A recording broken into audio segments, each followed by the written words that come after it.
Bienvenue la famille sur Décor New Generation. Encore assez, je suis très heureux de vous recevoir, de vous voir encore avec nous. Et aujourd'hui, nous allons résoudre un petit problème dont on me parle souvent, c'est le faux marbre. Comment réaliser un faux marbre? Et aujourd'hui, dans cette vidéo, allons voir comment réaliser un faux marbre. Si tu n'es pas encore abonné, je te conseille, si tu es nouveau dans la chaîne, de t'abonner et surtout de mettre un pouce bleu. Surtout, n'oublie pas d'activer la cloche de notification pour ne manquer aucune de nos vidéos. Et aussi, dis-moi en commentaire ce que tu penses par rapport à cela. Et on se voit tout de suite après le générique. Merci.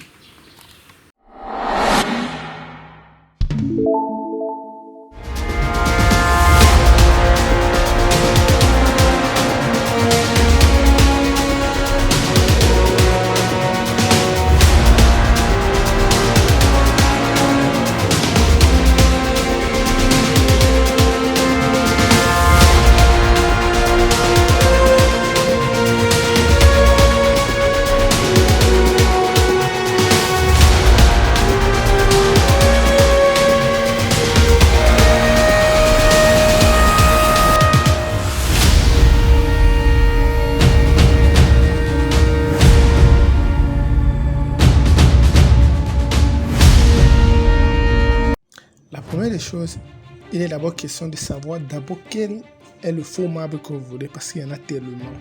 La nature regorge tellement de types de faux marbre que la première des choses, il est d'abord question de savoir d'abord qu'est-ce que le faux marbre. Ici, nous voulons un faux marbre avec plusieurs couleurs. Et il est donc important d'avoir toutes ces couleurs-là auprès de vous, dans des différents pots, comme vous pouvez constater au niveau de la vidéo. Et ensuite, essayez de les mélanger de manière continue. Il faut aller de manière progressive. Comme là, on veut que le motif, dans notre motif, ressorte du vert, du noir et du blanc. Ainsi, nous pouvons donc l'appliquer doucement et en sorte que la couche soit tellement fine. Et je tiens à souligner que ça se met en deux couches.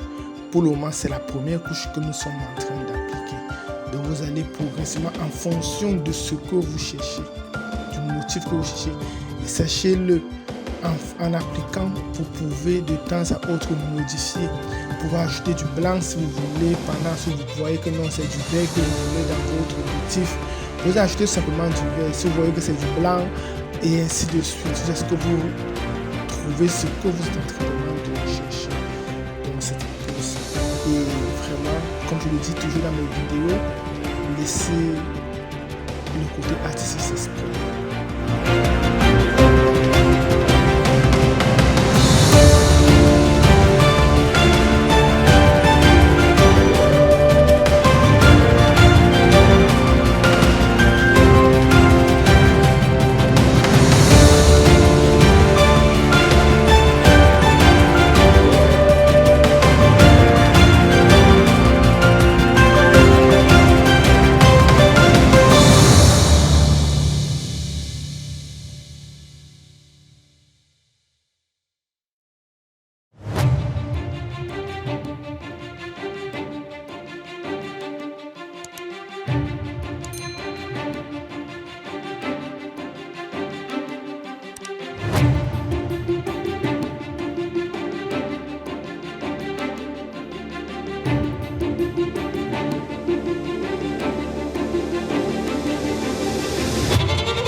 toujours utiliser la même technique. Vous recensez d'abord ce que vous voulez. Ici, nous avons utilisé du noir, du marron, du blanc. Prenez toujours, en fonction de ce que vous recherchez, vous pouvez mélanger une fois du noir, du marron et du belge ou du blanc, ça dépend de vous. Et vous appliquez, et vous, ça se vous trouvez l'effet que vous recherchez. Et sans oublier que c'est toujours la première chose. Si vous voyez que c'est du blanc qu'il faut, vous ajoutez du blanc. Si vous voyez que c'est du noir, vous ajoutez du noir, ainsi de suite. Vous évoluez comme ça.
Maintenant, nous allons faire la deuxième couche.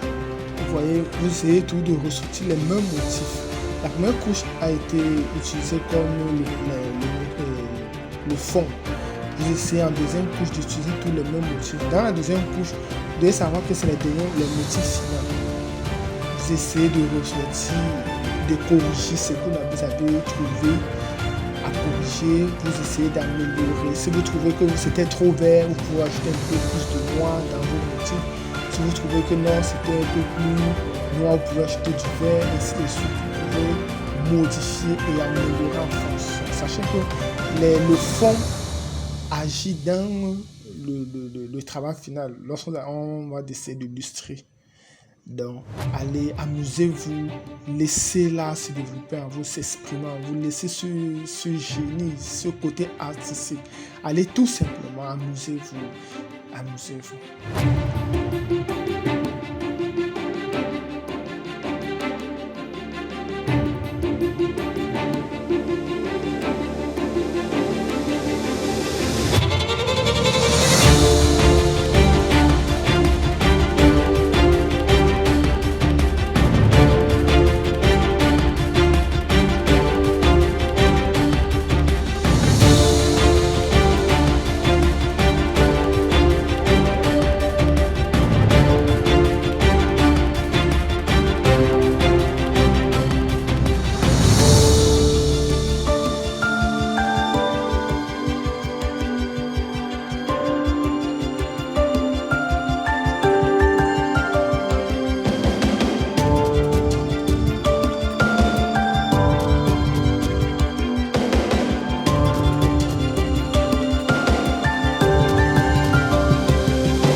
Après ça, nous allons procéder au ponçage.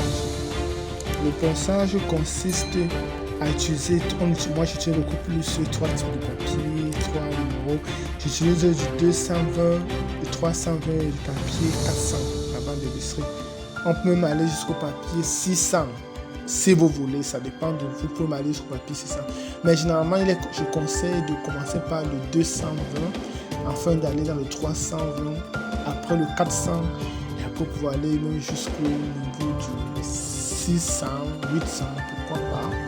Ça dépend. On va aller jusqu'au 800. Voilà. Mais essayez d'essayer de m'arrêter au 400 par rapport à ce marque, par rapport à l'effet que je recherche. Et continuer à la réussir. Et avec un peu plus de force.